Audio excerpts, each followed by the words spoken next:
from All right, we're live. you, All right, Tim. Here with Tim hey, Murphy today. We're doing our first podcast of the year. We're going to talk about what the real estate market predictions are, like what's really going to happen in the market. And Tim, I think we need to maybe name our podcast. So if somebody wants to maybe send us an idea for a name. Right now we're at the Tim and Brian podcast. I think we need something a little more creative. yeah, I was thinking something like a lighthouse in the dark. Remember our Yeah, lighthouse? we're the lighthouse, the real estate lighthouse. How about that? We are the light of the That real does estate not have a community. great ring to it. Nah, not so much. Yeah. All right, so let me just ask you in a broad statement, Tim. Sure. 2023 real estate market. What was some adjectives you would prescribe? 22 or 23? 20. Did I say 23? I think you said 23. Yeah. Okay, yeah, 23. What do you predict? Like, what's the words we're going to use to describe the upcoming market? Here's the thing. To me, I think it's going to be challenging. Because there's going to be a lot of opportunity out there, but it's also going to be challenging. Find the right house, the right deal. I think you're going to see a lot more negotiations, a lot of power from that standpoint, a lot more competitiveness. I mean, think about it from the standpoint. I think sellers are going to be willing to work with us as far as price. I think it's going to be kind of exciting because interest rates are going to, trim down in the fall. So it's just going to be another fun ride. Let's just call it what it is, man. All right, so I got challenging, opportunity, competitive, exciting, and fun ride. Did I miss any? I think you're on it, brother. All right. Let's start with challenging. What makes it challenging, and challenging for who? Buyers, sellers, realtors, lenders? Who's challenging? Who's challenged? I think it's all four. I mean, let's talk about number one. I mean, just from the seller standpoint, sellers recognize that, with higher interest rates, a little less, buyers out there in the marketplace, things are slowing down. And I think sellers still want to maximize their financial return, but they recognize at this point in time, they've got to be competitive. They've got to be paying closing help. They've got to be working with people as far as repairs. I mean, if you seriously want to sell your house, I think you're going to be out there just cooking it. It's all right. So we actually have talked before this call. So we do have some numbers that kind of reflect what you're describing, Tim. So you're talking about it's going to be a little harder to sell your house. You and I just discussed this. It was which one was it that said that they were the lowest amount of sales in 9 years? I think that was that Lisa? Yeah, Lisa Sturdivant. Okay. Economics for Bright. Yeah. Yep. Chief economist for Bright MLS forecast there will be 4.87 million home sales in 2023, down 6% from 2022, which sounds like, okay, it's only 6%. But Tim, you made a comment that 2022 was off from 2021 by a lot. Quite a bit, as a matter of fact. In fact, we were talking about the lending side. I think from the overall lending side, we were down like 70%. It's freaking nuts. But remember that a lot of that's refinances. They're kind of went out the door. A lot of folks are what's called locked in. They're locked into that great, 2.75 or 3% rate they got a few years back. Yes. And they really don't want to move up, Brian. I mean, think about it. So no, I completely agree. So that is one of the biggest challenges to the market right now is if you're sitting in a 3.25% rate and you want to buy a bigger house, smaller house, move down the street, retire, whatever, and you're now looking at a 6.5% rate, that step that you have to make up is a big step. And you have to really consider how bad do you really want to move? And the people that kind of want to move, maybe want to move, make me move, those people are kind of out. And now it's the people that I have to move, right? Exactly right. People that are the ultimately massively motivated. I mean, it's family growth, it's job relocation, maybe a change in family structure. I mean, those are the kind of things that are going to drive the marketplace. So you're right. So let's go back to the word challenging you used there. And so let's talk about sellers real quick, and then we'll talk about buyers. Sure. So some of the challenges the sellers are houses are taking longer to sell. And because they're taking longer to sell, you end up overlapping with more listings. I used to tell the story when I started in real estate, the way we used to do this was you would call me on Thursday and you'd send me a list of 15. I would make you parse that down to 5 to 7. And then we would go see 5 to 7 on Saturday, and we would either put in one offer or we would try again the next week and see 7 more. During the pandemic, it was like this. When something pops up, I'm sending them to you. You get them within 15 minutes. You call me, and if you can't get there today, I'll be there within 2 hours, and we'll put the offer in tonight. And there are no look at 7. It's like you look at 1 and then 1 and then 1, and if you want it, you better be prepared to pay over asking.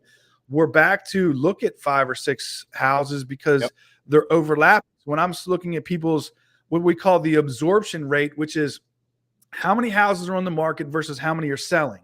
So if you look at a price range and maybe 2 houses sell per month and there's 10 on the market, that's 5 months of inventory. So it's like, well, if you want to sell in the next 30 days, you have to be in the top 2, which means you have to beat out the other 8.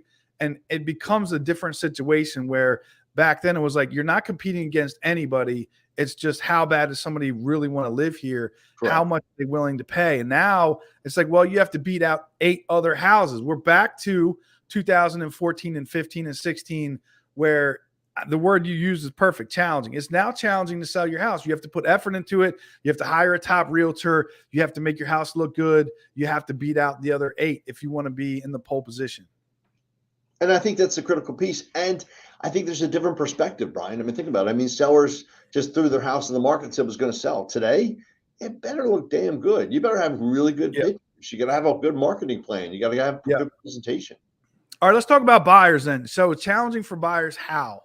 Well, the biggest thing for buyers is affordability. You and I both know that. It's being able to afford the house. I mean, let's face it, 60 grand, 2 years ago, bought a $300,000 house. Today, it might be like 200, 225. And how many 200, 225 houses are out there, Brian? None that you want to live in. I mean, I can't say that for 100% fact, but so I'll give you a different number that I feel like is something that people don't talk about very often, and that is the price comparison between the median income and the median home price is now at about 9x, and I think that's the highest in recorded history, which is also higher than it was in 2008, by the way.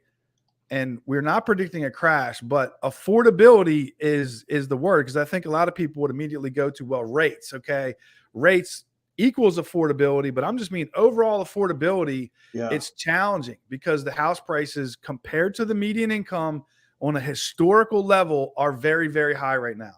And I think that you hit the 2 points. I mean, everybody blames it on interest rates, but look, price of houses have gone up 30, 35%. I mean, they went up massively the last 2 years, right? Yes. And Brian, we don't expect house values to drop, do we?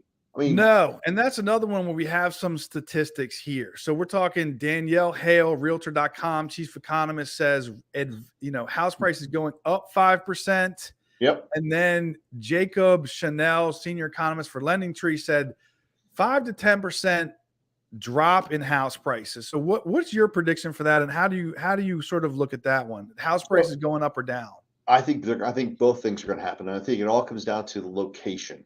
Yeah. Let's face it. I mean, we're areas where things went up massively. I mean, like California, Washington State, prices just shot through the roof, right? Yeah. So what about DMV, Washington D.C. metro area? What's your prediction for house prices? I think prices will continue going up 3 to 5%.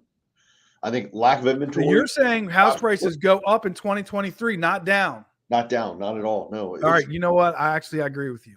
Oh, I agree with you. That's a win-win, man. I think that this is still a very competitive market, and it's not in every price range. No. And there are price ranges. And I would say overall, the house prices did come down during the fall of last year. But I also feel like that overall house prices will creep up a little bit. But I'm going to say, you could say some markets, they'll go down a little bit, some they'll go up a little bit. And I will also say that compared to the national price changes being volatile, going way up or way down, the Washington, D.C. area is much more flat. We haven't seen them go up drastically or down drastically compared to the rest of the country. We're sort of more in the middle, and it has to do with the stability, right? We're all on the government teat one way or another. We're either working for the government, working for a contractor for the government, or we're providing services to the people that work for the government or provide services to the people that work for the government, right? And Brian, I'm going to add one more point to that. And I look at it from the standpoint of Fannie Mae, Freddie Mac, where we do most of our conventional conforming product, right? They wouldn't have raised the loan limits to $1,089,300. That's freaking nuts. Over $1 million in the Washington, D.C. area. Well, so what was it historically, just to give some context? Like, what did it come up from? Well, last year it came in from the 900s. But before that, what was it like 5 years ago? It was like it's a pop quiz, Tim. Man. It's nuts. What was it? It was like $600,000. It's almost Okay, doubled, Brian. I mean, there you that's how go. crazy it's been. So, if I think Fannie and Freddie have already called it, they're looking for prices to continue to increase. They're expecting things, the need, if you will, still to drive the price. Now, one thing I think we needed to approach is that there are sectors of that housing market too that we think will go up or down. Like the higher end, the jumbo market, probably not going to be driven as high, right? I mean, that area is a little more wonky, if you will. But affordability, Brian, $300,000, that's a driver. And that's where we'll see the appreciation, that 3, 4, 5, 6, 7. I mean, and let's face it, you can't build, can you? I mean, you can't even get houses delivered, right? Yeah, so that, if we want to kind of go through the history and how we got here and why we're here, I'll just kind of give you, real quick. There will not be a crash. Everybody's always wondering about the crash. There's not a crash because the conditions that cause the crash don't exist. There's not a lot of bad mortgages. Right. And the other reason is simply supply and demand. That's why house prices are holding firm past everything, past a recession, inflation, war in Ukraine, President Joe Biden, Donald Trump, whatever it is that we thought was going to cause this housing crash. We've literally been hit with all of it, and interest rates going up to 7.5%. Literally, like if you were to just try to describe a scenario that would cause a housing market crash, we've been through all of it except for a real depression. Nothing has caused a crash, and the reason why is because the supply and demand issue. The builders can't build houses. There's a lot of reasons why we don't have time to get into all of them. But the reality is builders can't afford to build $300,000, $400,000 houses and make a profit. They can't get permits to do any of it. It has a lot to do with sewer systems and septics and building restrictions and codes and school systems. It's not, and there's a limited amount of land. Washington, D.C.'s been here for a minute. This is not Texas where they're just, going out in the desert and just building new neighborhoods. There's no areas here to put new houses. So a lot of, rehabbing existing houses and builders are still struggling to put a product. And then when they do, it's a $700,000 house nowadays. It's amazing what prices have done. And other things to keep in mind too, a lot of it could be just simple things like transformers. Can the grid handle the amount of houses being built in the area? I mean, and then electric cars, factors. right? That's all coming along. All right, so challenging for buyers is going to be affordability. Yeah. The loan guidelines and the loan restrictions and the loan whatever. Like when we went from 08 to like 010, they tightened everything up, right? That hasn't happened. It's probably just as easy to get a loan this year as it was last year. I mean, it's still conservative from the standpoint of it's highly a documented loan. There's no doc loans anymore. I mean, yeah, you call that conservative. I mean, I would call that like responsible. But at the same time, when I look at it, you can still get you can still make $100,000 a year, buy a $400,000 house, no money down. In many cases, get the sellers to pay your closing costs and move into a house for $1,500 in almost all of Southern Maryland. I mean, that to me is still crazy. Yeah, but still, remember, they're still responsible. They still got good credit. They still got good job stability, right? Yeah, responsible, but it's not conservative. I mean, again, that's not conservative. You can have a 620 credit score, buy a house with no money down all day, twice on Sunday. Well, you can't on Sunday because you can't buy houses on Sunday. But still, yeah, it's a win-win. No, you're right about that. All right, so I think we've basically covered everything. They're saying the sales will be down 6% compared to 2022, and they're down the most in 9 years. So I think it will be challenging, but at the same time, I think people that are motivated that want to buy or sell a house, it's probably a little easier to buy a house as far as finding the right house. You're not going to have to fist fight 5 people and then end up, accepting a cruddy house because you came to the end of your 6-week window and you had to make a decision. And then as far as sellers are concerned, I just sold a house in 3 days, multiple offers. If you follow a good plan, you got a good realtor, you price it right, you will not have a problem selling your house this year. I think it's going to be a great year for buyers and sellers. Right. Yet at the same time, challenging because houses are expensive to buy right now. People are going to really think a little bit harder when they're signing at 6.5% interest rate on a house where the price premium is very high. But I think the news that everybody needs to hear is they're not coming down. The prices are not coming down 30%. You can't wait till next year and think things are going to be better. Everybody who did that last year was sitting at 4.5% rates and 3.5 and 5, and now they're sitting at 6.5. It's not necessarily going to be better. So there's no like strong argument to be made for 2023 is no bueno, right? Like this, just as good as any other time, and probably better than next year as far as anybody can tell. Well, and Brian, keep in mind, you're getting closing help, right? You've got sellers that are willing to negotiate, whether it's price, whether it's closing help, whether it's repairs. I mean, we haven't seen that in almost 3 years. So to me, that's a win-win as well. And I think there's a lot of motivated people. They want to see the deals happen. So yeah. Yep. And the Washington, D.C. area still has a lot of people that need to move here for jobs. And when they come here, they have to have somewhere to live. The rental market's worse than the real estate market as far as affordability. And those prices are going up faster than house prices have ever been. I'll throw a quick scenario to you. How many houses are currently for rent in Calvert County? Well, that's a pop quiz. I don't deal with a lot of rentals, so I'm not going to feel bad about not knowing the answer. I'm going to say 15.